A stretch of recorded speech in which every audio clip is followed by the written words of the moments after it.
Right, and welcome to Ellensburg Amplifier Repair and Service. So what we have today is a Visonik V2608 amplifier listed at 1400 watts. I'm not sure what they mean by the V2608. I've never really made much sense of how manufacturers come up with these model numbers. Like they're trying to represent something, maybe 2 channels, 608 watts a channel.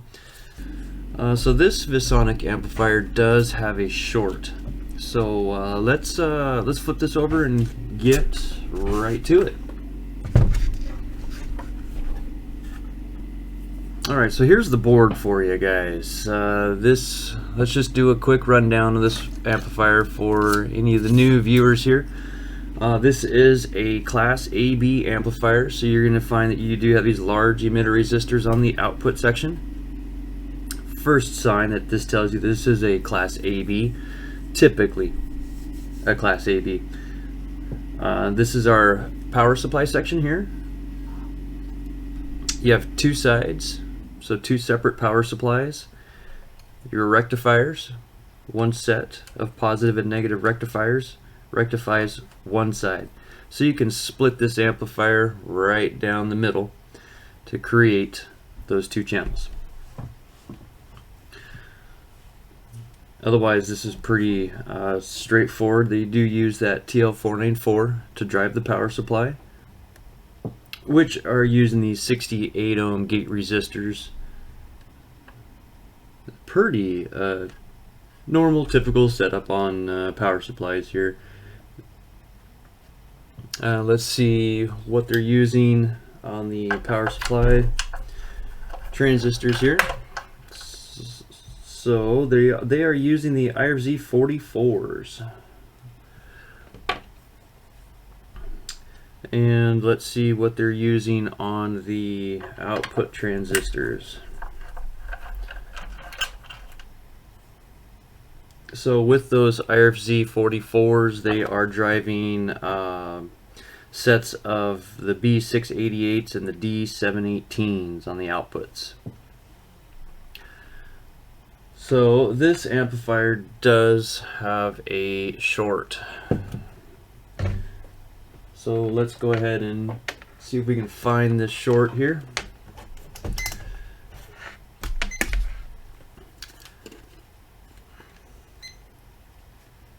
So what I will do is I will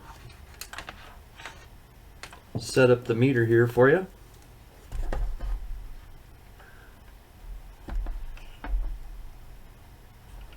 Without the glares. Sorry for any glares. And let's just go around and check our resistance. 150 ohms.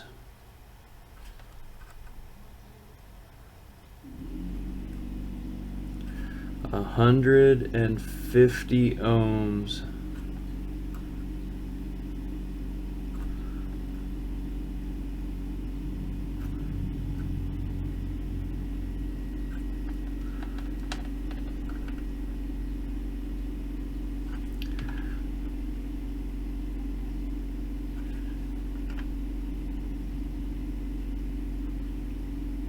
.4 ohms. So if you go around the amplifier and you see that you have a common resistance of 150 ohms,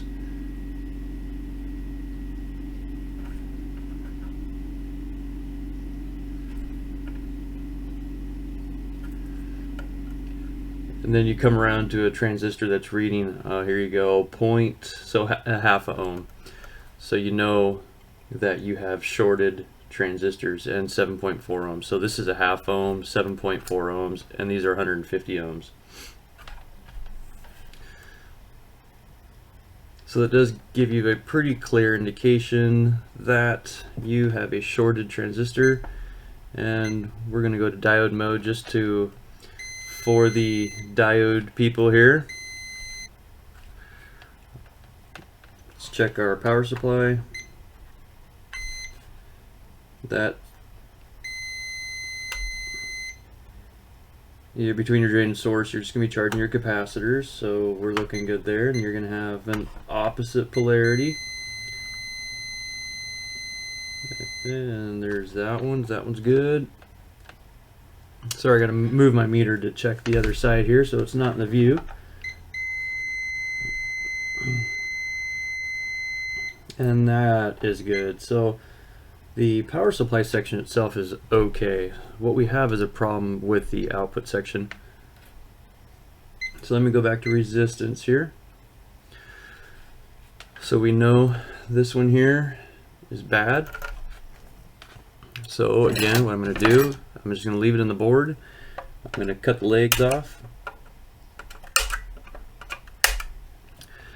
Cut those legs free. Check it's the resistance of its neighbor. 150 ohms, and you'll see now that I've cut that transistor free, 150 ohms, this transistor right here is still reading a little off. This one here is reading 3 mega ohms.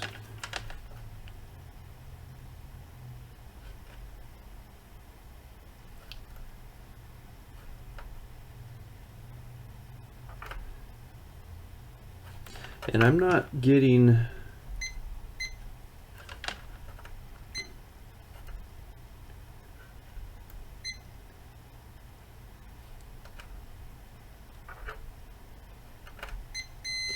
this transistor here is not giving me any readings that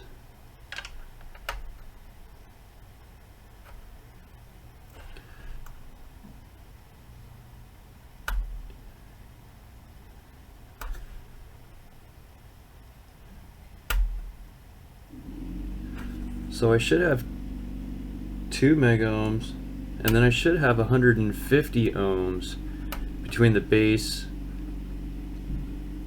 and the emitter, but I am not reading my 150 ohms between the base and emitter.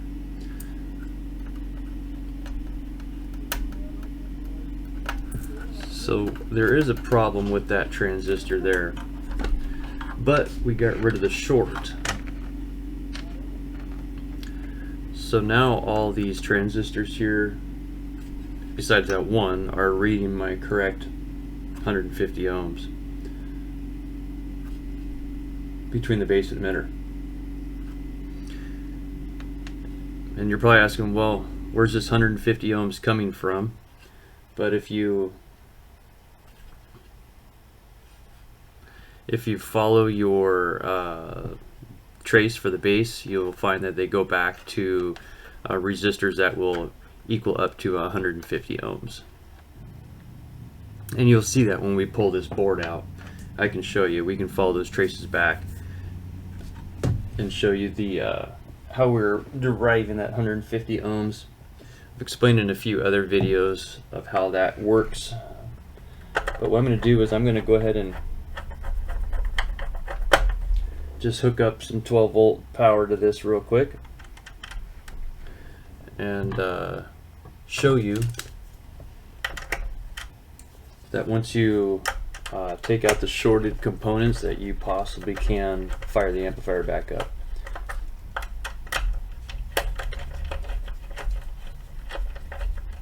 And I do need a test fuse. Let me find a test fuse. I just had to steal my 25 amp test fuse out of a Kenwood amp that I'm working on. Amplifiers will not start without a fuse. So I'll turn my power supply on real quick here and just verify that we don't have a short. Then the fan comes on. Hey, the fan still works.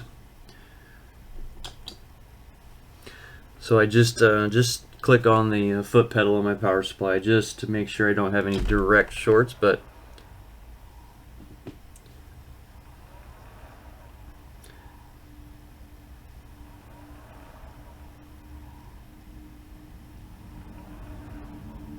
so it looks like I potentially could have, yeah, So this transistor that I said is probably having a problem, is probably not working correctly.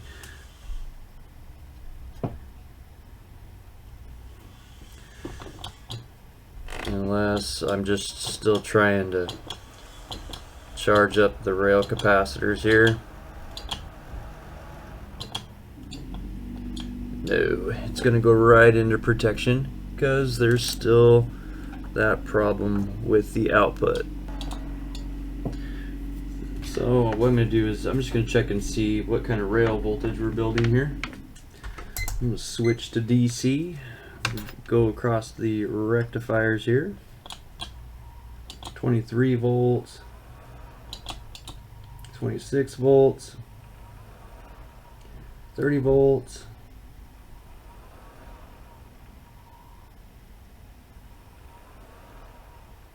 32 volts.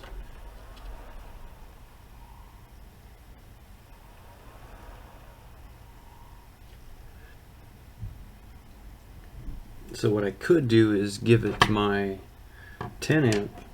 I'm not sure if it's just a current issue.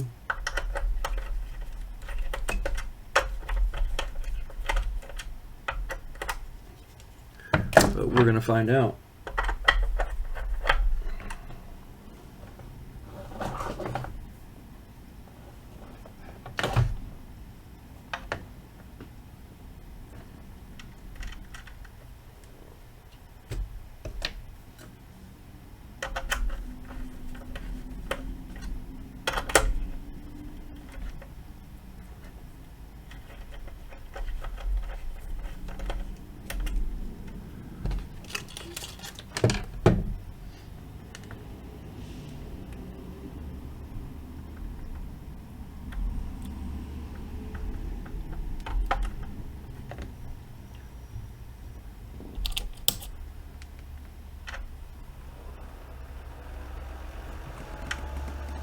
So yeah, so it was just a current issue. So this amplifier takes more than 2 amps to start.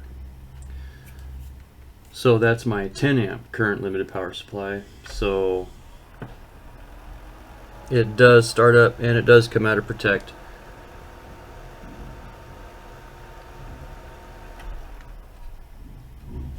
With no excessive heat.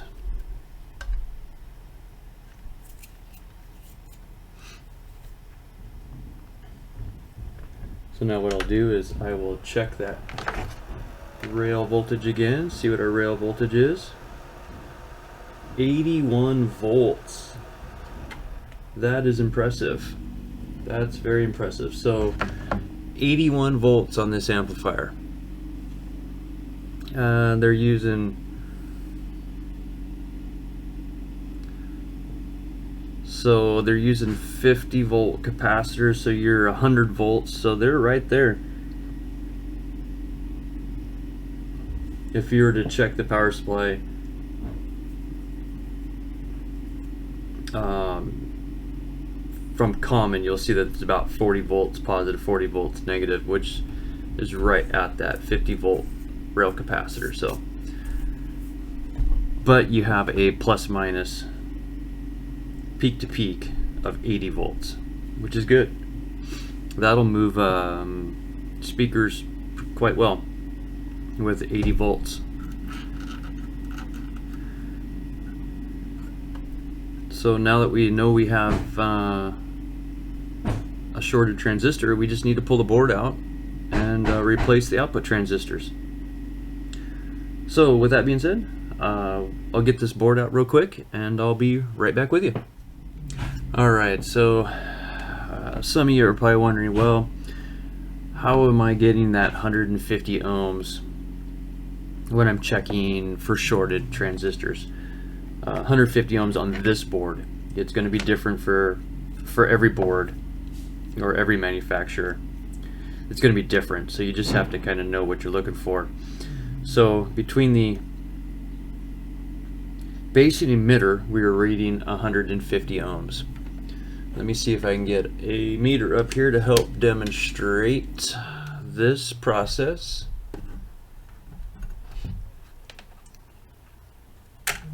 So I have the meter here, and again we're reading 150 ohms across the base and emitter. So there is a 150 ohm resistor that is connected to the base and the center of the emitter resistor. So your emitter resistors are really low value resistors. So this is emitter resistor is a 0.3 ohms per side. So you'll see that this 150 ohm resistor that is directly connected with the base of the transistor is connected to the center of your emitter resistor. Well, your emitter of the transistor is connected to the emitter resistor. So what I'm seeing is a 150 ohm path when I'm checking that short between the collector and the emitter on transistors.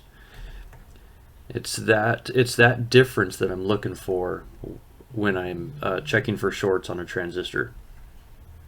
For instance,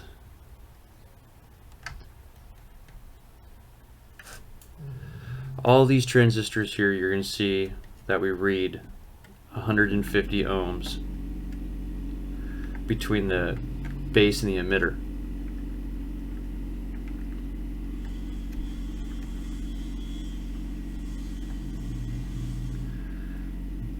But as soon as I get to this transistor here, I don't have that 150 ohms.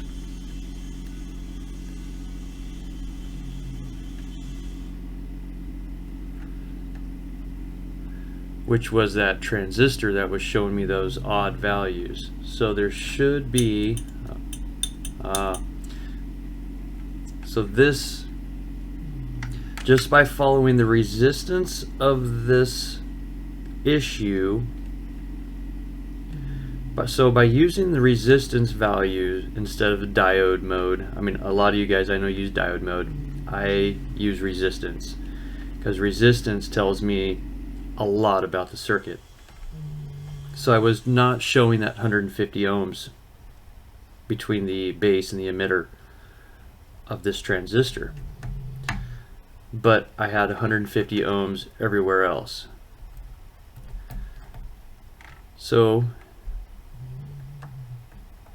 as you can see here, between the emitter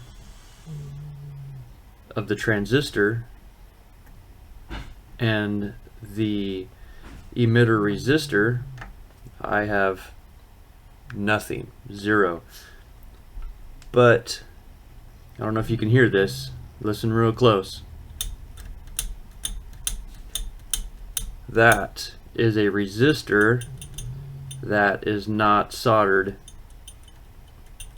to the trace. So what I'm going to do is I'm going to use my probe to just kind of wedge that resistor into the trace, and there's my 150 ohms. So with that resistor not being soldered, or I don't know how it became unsoldered, worked its way free from that trace, opened up the emitter,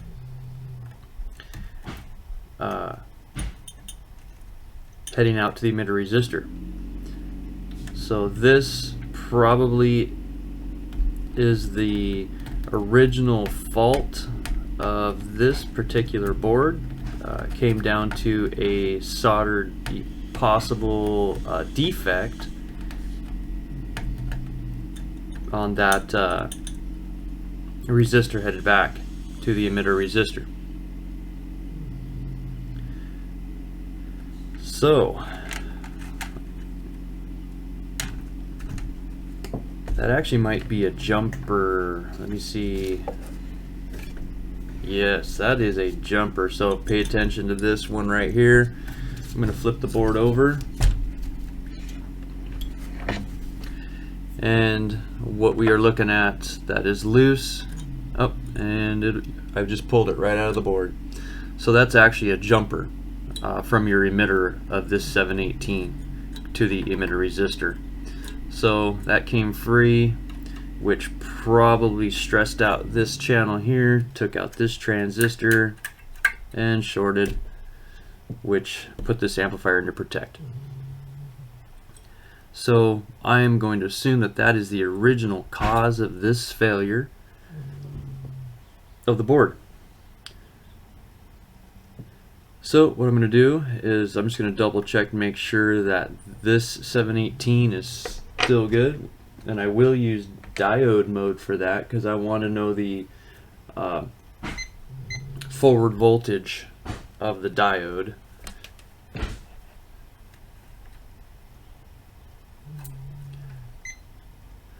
So a good 718 is going to have a forward voltage of about a half a volt. So I'm going to check this one here, and we are 1 volt one way and nothing the other. So this tells me that this 718 could be damaged from that intermittent connection problem here. Probably ruined the junction of this transistor because I have 1 volt forward but nothing the other direction. So what I'll do is I will remove, let me find my marker, I will remove this one, replace this one,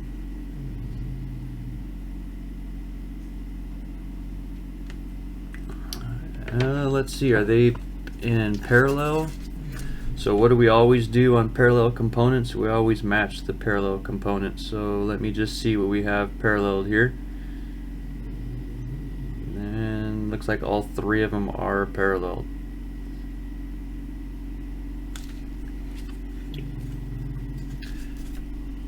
So when I find the original problem of this channel, what I'll end up doing is replacing the parallel transistors and moving forward from there. So I will pull these transistors out and I will be right back with you. Alright, I've removed the legs of the shorted transistor, and I removed the transistor that I was getting some odd readings from.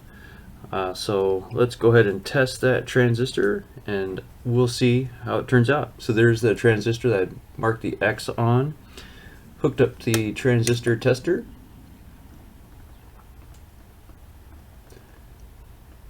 So we are still reading that it is showing as a NPN transistor. So we're looking good on that.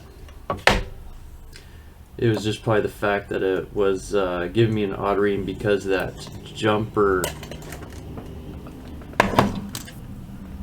was not soldered into place. But again, this is in parallel with this, so I have to replace so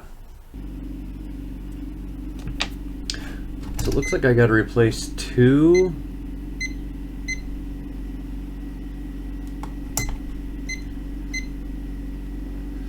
So let me see which transistors are in parallel and which ones aren't in parallel.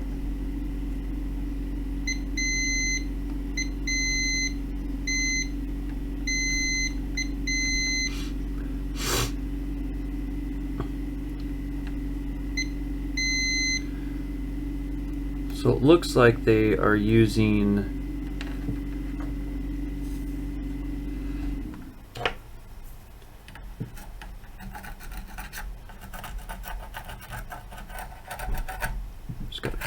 just got to clean up their flux here to get a better idea of what they are doing. There we go, now I can see the traces. Alright, so let's see what's in parallel.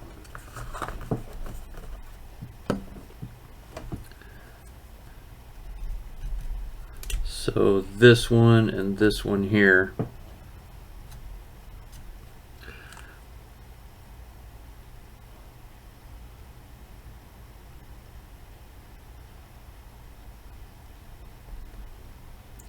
are in parallel.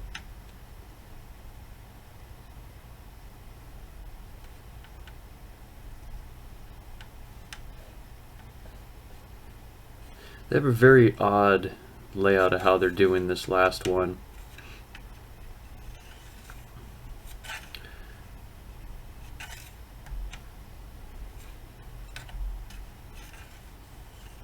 Very interesting. It looks like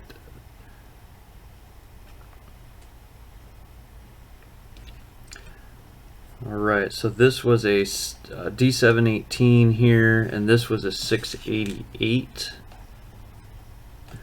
Which, let's see here, what do I have? I have my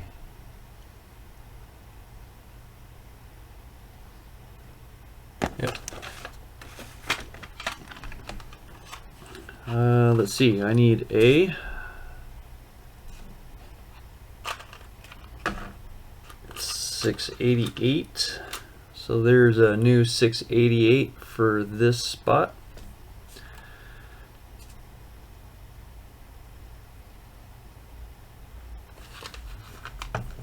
And I need to match the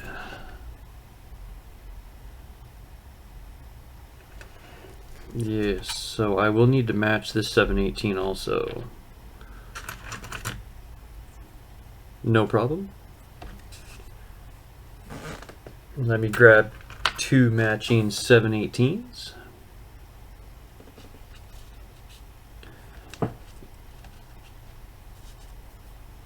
And another 688.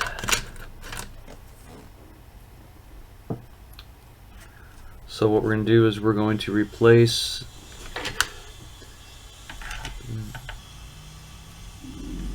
so these two sets are parallel, and then these two sets are parallel. So we'll get these new transistors in, we'll fire this board up and get a signal put in on this, and we'll see what we come up with. I'll be right back with you.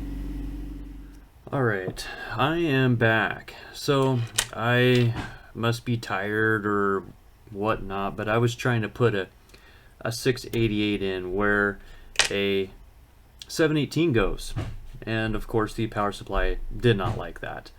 So don't put a PNP and an NPN in the wrong locations. It doesn't work out too well. And sorry again for any background noise, there is construction going on here. So I'm going to fire up this power supply here and see what we got. And there it is, holding strong once again. Helps when I put the right transistor in place. Geez, Todd, pay attention. So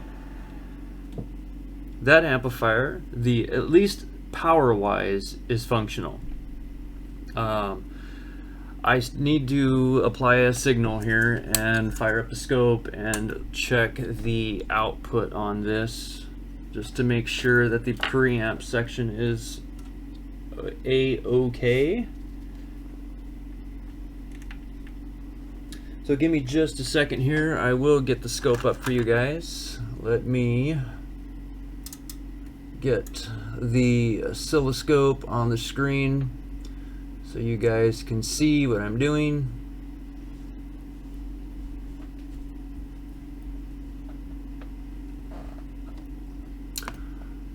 It takes just a second.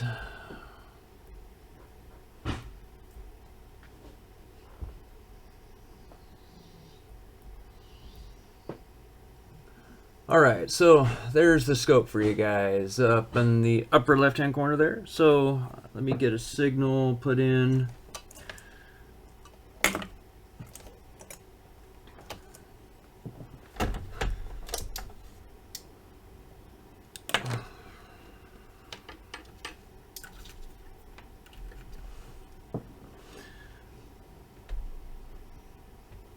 Let me get my probe.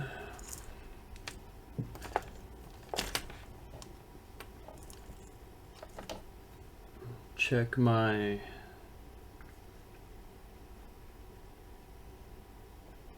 signal there.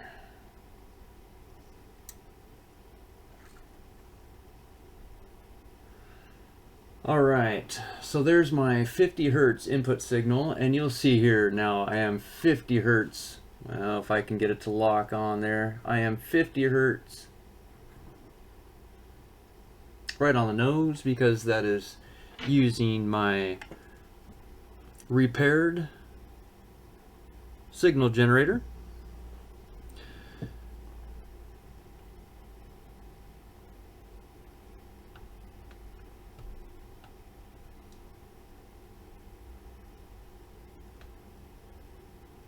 .50 hertz right on the nose. So what I'm going to do is I'm just going to fire up the power supply here, and we are going to check the output terminals, make sure all my gains and bass boosts of course are all turned down. So let's fire up the power supply here, make sure no transistors are going to overheat on me.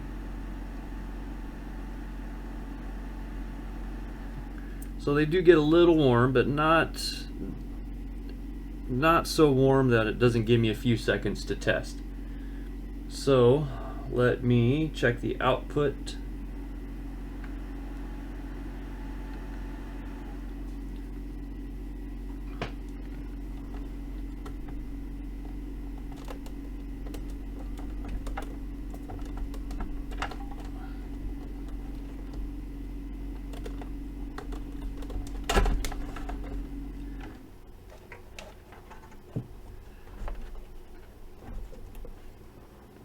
Alright, so let me make sure my scope is grounded properly here, which it seems like my scope is not grounded the best.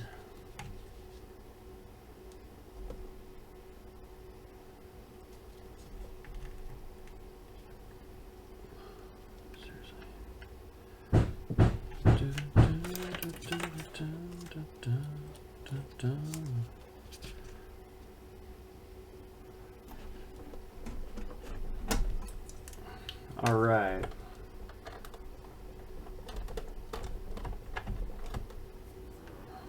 Okay, let's try this again.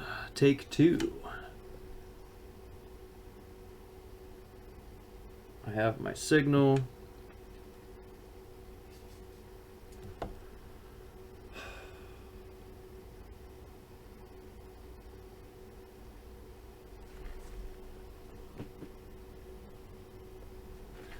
And let's see what kind of output we get here.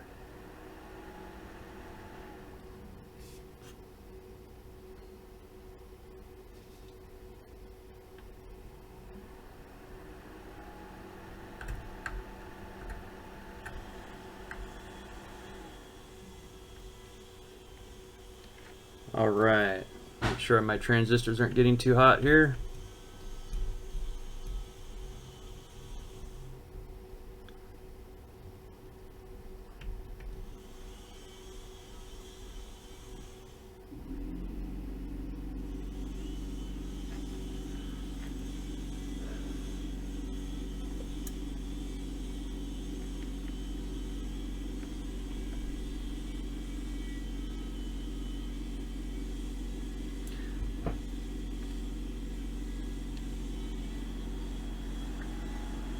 So 50 hertz.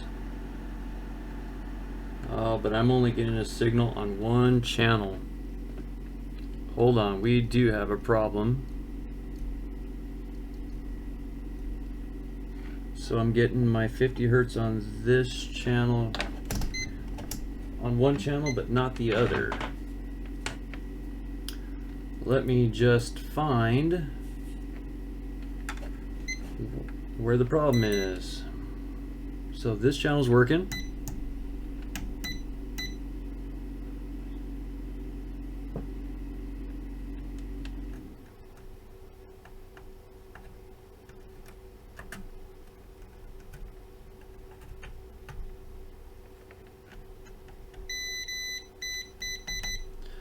All right, so the channel where I'm getting that little bit of warmth is the channel that's working, and this channel is not. So I'm not getting a signal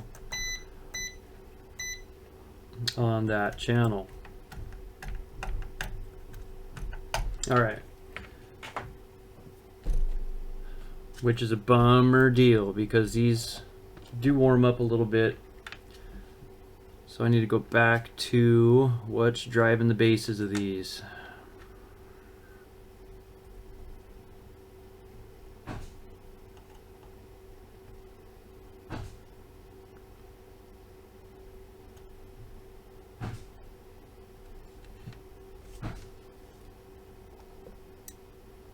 And you'll see that I'll be adjusting the voltage on the scope.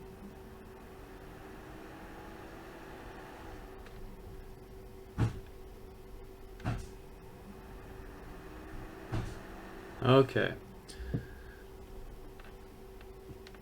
So you'll see this channel here, and where I'm checking is the transistor that's driving the bases of these. So you have a transistor here that's driving this set, and you have a transistor here driving this set. And you'll see that this transistor has the output signal there.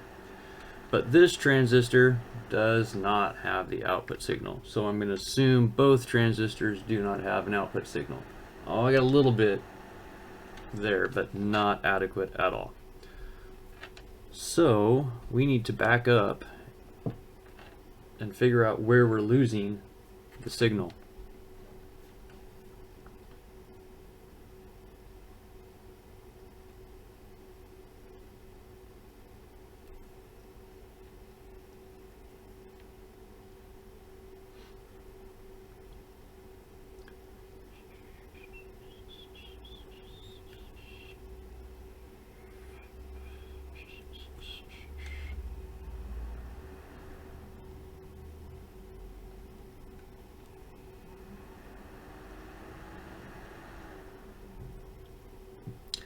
So I should have a signal. So here's your NPN and your PNP transistors here. You're going to find your rail voltage on the center legs of these. And then here's your positive rail voltage, positive rail voltage. So your signal should be coming in, and it's what I call swinging it positive and swinging it negative. So I should have a small signal here at the base of these transistors.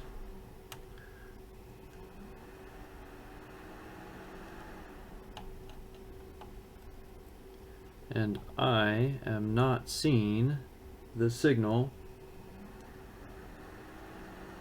at the base of those transistors, and I can show you by comparing the other side, the functioning side. So there's that 50 Hertz small signal coming to the base of those transistors,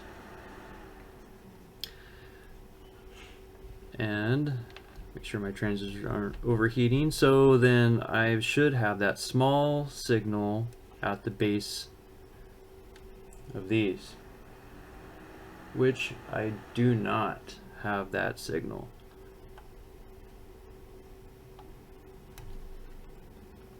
So somewhere along this line I have a transistor pulling these to ground. So what we're going to need to do is find the transistor. It's going to be one of these pre-driver transistors here that are defective, and we will get it pulled out, and I'm going to check for some bad solder joints too. You never know on these boards if we just have a bad solder joint. So let me do some tracing. I'll be right back with you. Alright, so I have been tracing this back. So if we pay attention to where the signal actually comes from the preamp, I have I have two transistors here. So here's one signal coming back to here, and so I should have a signal here, right? So I have a signal here, and I have a signal here. So there's my two channels going into this Alright, so here's the signal going through this resistor, coming out of that resistor. Here's the signal going in this resistor and not making it out of that resistor. So either I have a short on this terminal. Ooh. Woochie. Gotta be careful how long I'm running these. Woochie.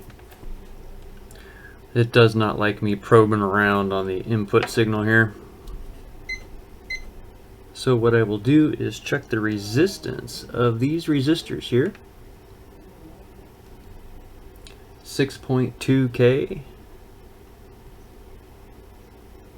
and 10K. So I'm going to almost suspect that this is getting pulled down to ground. Alright, after tracing this stuff back, this is what I have found. So when you follow your signal paths here out of this op amp, they come to a set of transistors.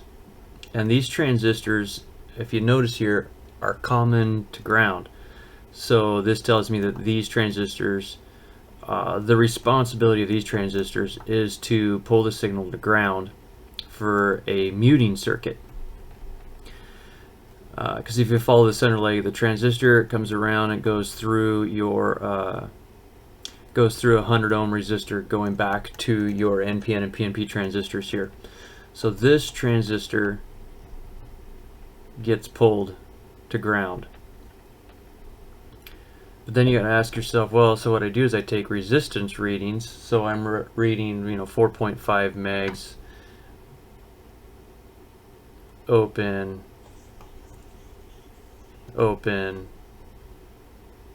4.5 megs. So these transistors test okay. Again, I use resistance on this. So then you got to ask yourself, well, what else is pulling this signal to ground? Because if you remembered in the scope when we were firing this up, this the circuit, the signal was getting pulled to ground. But if you follow this, so if you follow this transistor, well, what's controlling the base of this transistor? It comes around, goes around, goes to two small signal transistors. And lo and behold, those signal transistors, if you were to follow these all the way back across the board, all the way around, goes back up to the protection circuit. The protection circuit tells these transistors to close, per se, which pulls these transistors to ground. So the signal is getting pulled to ground from one side but not the other. So then what I did is I checked the resistance of these muting transistors. So I'm showing 1.6K one way and 1.6K the other way on this transistor. If I go to the next transistor, I'm reading 16.7K one way and 24K the other way. So that tells me right off the bat that a muting transistor has failed. So the best thing to do is to pull these two muting transistors out, put it on the tester, see which one comes up as a fault, and of course replace the muting transistor. So since these two muting transistors are controlled from the same circuit over at the protection circuit area, then you know that they're not individually controlled. So the resistance values or your forward voltage values should be the same between the two transistors of the muting circuit. So I'll pull those out and we'll move from there. Alright, so welcome back to this Visonik amplifier board. So I've got some good news and I've got some bad news for this board here. The good news is both channels are up and running. The bad news is all that tracing that I did, checking the transistors and all that stuff, came down to one simple problem that is the cause of many amplifier failures, and that is dirty switch contacts. Let me over here in the preamp section.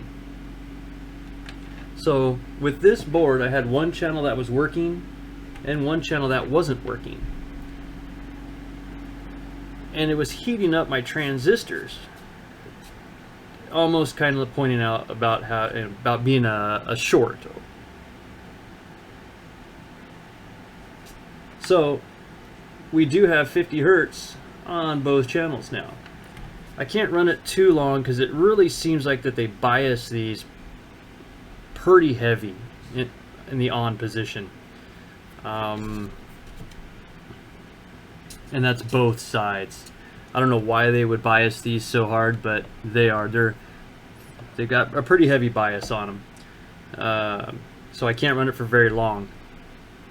But again, after all that tracing that I did, I found that I would have an intermittent signal on one of the channels. And then after moving the board around, I found that this switch here, which is my crossover switch, has a bad connection. So if you put a little deoxidant in there and you run it back and forth several times, it cleans those contacts out, and now I have a full signal again on both channels. So this amplifier had two problems. The first problem was being a shorted output transistor, and the second problem being bad switch contacts on the crossover switch. So what I'm going to do is thoroughly clean the switch up here and get this back in the heat sink. I'll probably do some idle current checks on it because it does seem like the bias is off just a hair on some part of this. I just have to find the transistor that they're using to bias the signal, or to bias. I just have to find the transistors that they're using to bias the outputs. So, which is no big deal. Usually it'll point itself out pretty quick. And I'll probably take a thermal image just to make sure that the transistors I put in aren't fighting another transistor, because I just put these in temporarily to make sure that I was able to get a functioning channel. So again, these are paralleled, so I only replaced the burnt one. In good practice, you want to replace everything that's in parallel. So that could be a contributing factor to the heat that's generated, but again, the heat seems to be equal on both sides, with just a tad warmer on the side that I replaced the transistor on. So it could be just a load sharing issue. So that's pretty much it for this board. It's up and running. And if you have any questions about these amplifiers, please feel free to ask me. I don't mind at all answering questions, so I'm here for you guys. So thank you for watching. If you like this content, please like and subscribe, and I will catch you on the next one.